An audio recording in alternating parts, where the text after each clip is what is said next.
Forerunner for God says, if there's a Christian adult woman whose father has passed away and she does not have a husband, who is she to be accountable to? I mean, she doesn't need to be accountable to anybody in that sense. Like, a Christian adult woman whose father's alive can just be on her own. There's no reason why she can't. I don't see a biblical reason for that. The husband is ahead of his wife, right? Right. Father's ahead of the household, right?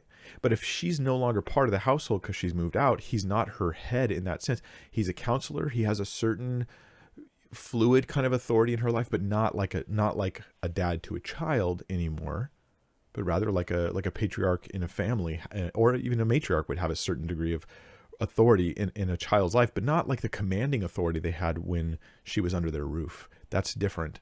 And so I don't see why she has to have that.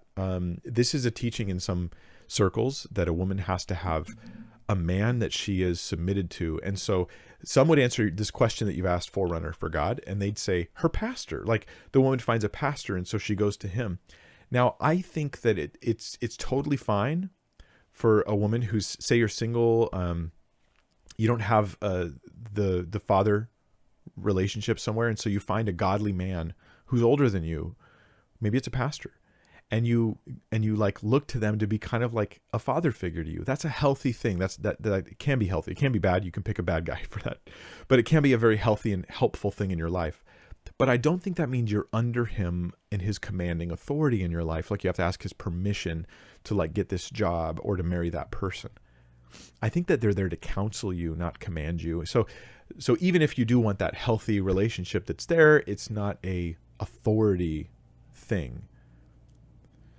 Yeah, single people who are not under their parents' homes are not under their parents' authority in that same way, men and women. But upon getting married, there's a different role and relationship that's there.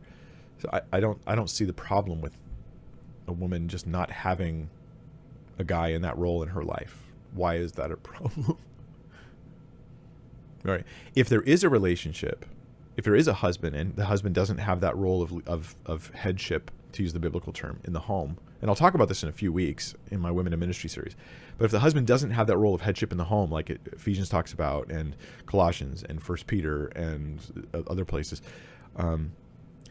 then there's a problem, because there's a violation of an established order. But where there is no husband, there's nothing to violate.